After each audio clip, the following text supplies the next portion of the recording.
There's something in our quarantine house with us. Part 2. Lockdown Day 242. I fell asleep on the couch, bathed in every light I could turn on. When I woke up, I tried to forget about what I had saw the other night. It must have been a dream. My brain is doing more when it's asleep than when it's awake. It's making things up. It's making up ghosts. It's probably because there's nothing haunting this house, but I am haunting this house. This house wants me out as much as I want to get out. It's because even my best dreams are really just weak nightmares. The horrors in my brain can be banished easier than the horrors of reality. Today we picked who was going to have to go out. The dice roll happened like this. We have 2 dice. Devin came up with this system. The person to most recently have gone to the store would be chosen if the dice had read 2, 3, or 12, the lowest probability of the rolls. The person to have gone the fewest times in the last month, or not at all, would be 7, 6, and 8, the highest probability. The 2 other persons were assigned numbers 5 and 9, respectively. 4 and 10 were all rerolls. Each of us would take turns rolling until someone was chosen. Devin was getting some practice rolls in at the small kitchen table when Ryan, visibly hungover, entered the room, dragging the smell of cheap beer and vomit in with him. He casually tossed something white and crumbled up onto the table, followed by 2 yellow stretchy bands. It was his mask, and it was destroyed. He swore up and down he did not destroy it. He accused us, one of us, of going into his room last night and cutting it up. The mask, now broken, took Ryan out of the running for going to the store. We had long ago agreed to never share masks for obvious hygienic and safety reasons. Devin was livid, but he got no aggressive response from Ryan, who was still stiff and sore from the internal bruising he gave himself with alcohol last night. The only protest Ryan could muster was his common refrain of pointing out that Devin was the most keyed-up pothead he had ever met. Devin let out a loud hooting cackle, and grabbed the dice and rolled them. His first and only roll was a 9, his number. So he picked up the dice and threw them forcibly into the kitchen sink. He took out a pad of paper off the top of the refrigerator and threw it at Ryan and told him to write down whatever booze he wanted. Then he told me to take his list and fold it into an origami crane so he could shove it up Ryan's anus. With that, the house meeting was over, and Devin and Ryan parted ways at the staircase, and each of them slammed the doors to their respective rooms. Rachel and I sat at the table as dark clouds rolled in early. The silence was broken by the occasional sizzle and crackle of the transformer discharging outside. Rachel was visibly agitated by each jolt of the transformer piercing the air. After she rubbed her eyes and exhaled wildly, she stopped and stared at me for almost a full minute. Finally, she asked me the same thing she asked me every day. She asked me if I was able to contact anyone back home. I told her the same thing I told her every day. I told her no. It was only 11 a.m., but it felt more like 11 p.m. I was relieved at first about Rachel and I being spared the roll. The last time I went out with her to get supplies, it took almost 6 hours of standing in line. We saw someone about 50 persons ahead of us start coughing, and when soldiers approached him to take him out of the line, he knelt down and pled on the life of his children it was only a dry, scratchy throat. They took him out of line and dragged him away, and then they came back with more soldiers and took away the 3 people ahead of him and the 3 people behind him. The person standing behind us remarked that he was grateful to move up 7 places in line. When we got to the list turn-in table, the woman crossed off about a third of our requested items. She recognized us, and in no uncertain terms told us to stop requesting pork of any type, or she would tell someone she heard us cough. We waited several hours for our items to arrive. When they did, a worker with a large hand cart kicked the items off one by one, and we went back to work for another load. All but 2 of the eggs we requested were cracked, and the bread we asked for was smashed. The checkpoints on the way home were manned by teams of exhausted soldiers. They were edgy and making mistakes about entering the times the vehicles were expected to meet the next checkpoint along their designated routes. Twice while in line, we saw cars get swarmed by soldiers with rifles, only to back off a few moments later. Once we finally made it back to the house, it was all about being sprayed with bleach, and things that smelled like bleach, and smelling like bleach the rest of the night. I remember looking into the mirror, my face fresh with mask imprints, eyes reddened by bleach, my hair wild and unkempt, wondering when this would all end. Like the novelty finger trap, the harder I or anyone resisted, the harder and longer we'd all be in lockdown. Or perhaps dragged to some virus-ridden holding center, doomed to die a certain death, to ride an ice cream truck hearse to farmland outside of town where, rumor has it, they're throwing bodies into trenches along with the euthanized, unsellable livestock. Maybe the only thing worse would be to die as victims of an early, botched cure for the virus. I was going to school for a biomedical degree, so I am somewhat versed in this than the average person. If you haven't heard, the disease clots the blood barrier between the lungs and the bloodstream, as well as in some parts of the brain. It kills most of its victims by cutting off the oxygen intake and tricking the brain into not even realizing it. A company said it had a cure, but without proper testing, the cure was essentially rat poison, an anticoagulant derivative that caused massive internal bleeding and liquefied some tissues and organs altogether, leaving the victim a red, swollen blob of bones.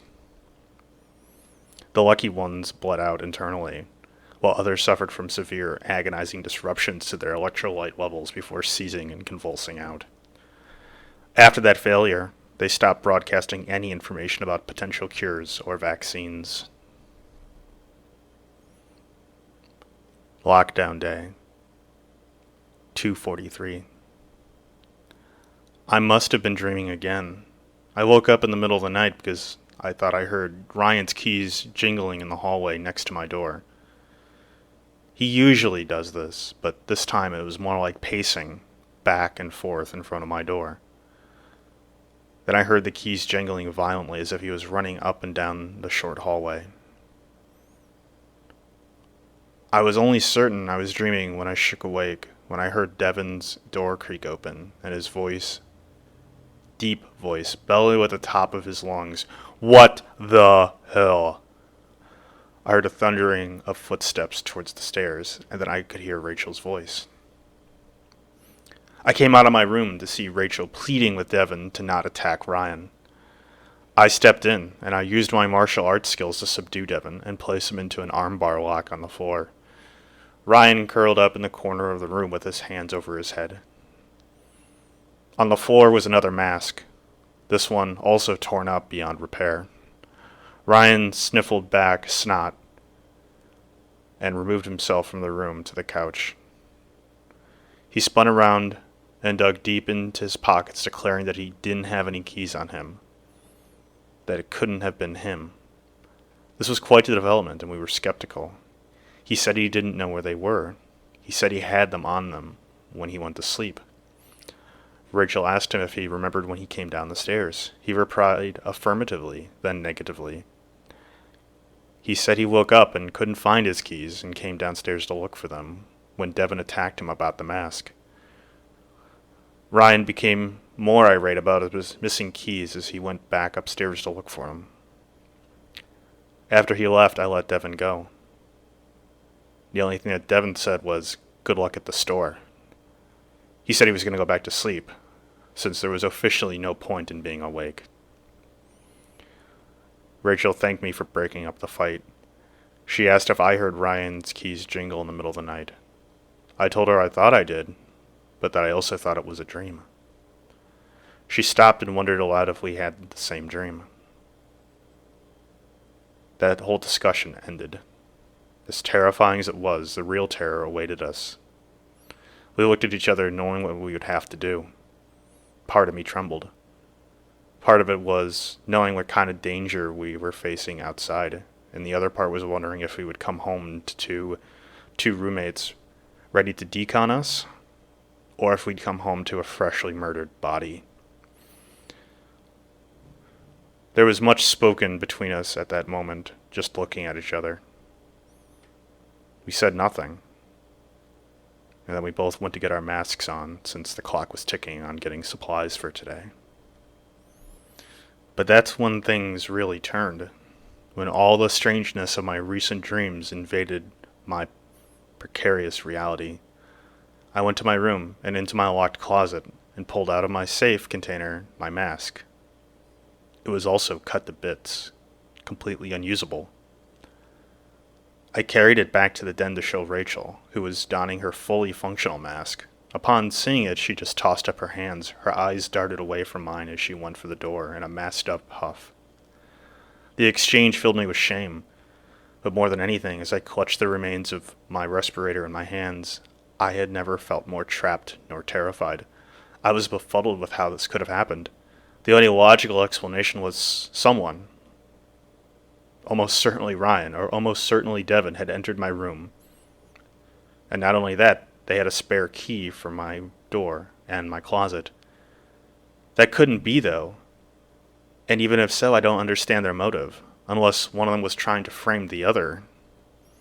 But if that were the case, they didn't do a very good job. Or maybe they did do a good job. It was all extremely disconcerting, but I had to turn my attention to finish preparation to decon Rachel when she returned. I made a batch of decon spray from the disinfectant chemicals in the basement. Then I spent the chunk of the day looking for the scissors Rachel said that she left in her room. But to my shock, I found them in my room. As I knelt down, clutching the scissors, I felt electricity surge up and down my spine. I looked up and saw Ryan at the threshold of my door, jingling his freshly recovered keys. I jumped back a little, and I tried to conceal the scissors. I don't know why. They were something I shouldn't have, but not because they were incriminating, but because it defied the laws of physics. After all, I saw Rachel with these earlier, and she told me that she put them in her room. Ryan stared at me with his lazy-eyed, drunk, dumb stare, his face flushed red and yet awash with a deeply wounded indifference. He stared at me, jangling the keys back and forth for almost a minute before I had to ask where he found them. Ryan took a characteristically roundabout way of answering that simple question. He told me he had an odd dream last night. He told me that I was in his dream and that I was walking around with a pair of scissors. He also told me he saw Devin take the scissors from me, and that Devin had found his keys. He said I saw Devin, in his dream, put the keys in Rachel's backpack. He told me that's where he found them. He found his keys in Rachel's backpack. I told him it was an odd coincidence, and then I told him I didn't believe him. Rachel hated that noise, but she wouldn't take his keys. Ryan ignored what I had said and continued. He said he had had a lot of weird dreams lately. He went on to describe an article he had read months ago about people dreaming more because of the longer sleep schedules associated with being stuck in lockdown. He said he was having difficulty telling the difference between dreaming and reality. Ryan told me it didn't seem to matter anymore, but he wished he could dream about things outside this house. He hadn't a dream outside of this house in some time. He told me he used to dream he was naked, unmasked, running from the front door to the street, and then the dream was over. Then he'd have a dream where he was naked, unmasked, and running out the back door, through the decon chamber, through the screen porch, through the bushes and trees, only to stop and wake up, still in the dream, still in the house. He tapped his free hand on the wood molding of the doorway. He wondered aloud what Devon was dreaming about. Then he asked me what I've been dreaming about. I told him I was dreaming about being alone in the house, all alone. But something was always there, watching me, bothering me, lurking just out of reach, barely out of the shadows. Ryan scoffed and told me that I didn't need to get all passive-aggressive on him about a simple question. I told him I wasn't being dishonest. He wiped his face and waddled off, declaring, I talked myself out of having a drink with him. It was a running joke, as I rarely drank. In fact, I only drank once with Rachel since the start of the second lockdown. I wasn't about to start drinking now, and certainly not with Ryan. But my attention turned back to the scissors. Something told me I needed to keep them, so I decided to keep them, and I tucked them between my mattress and the box spring, keeping them safe for now. To be continued in part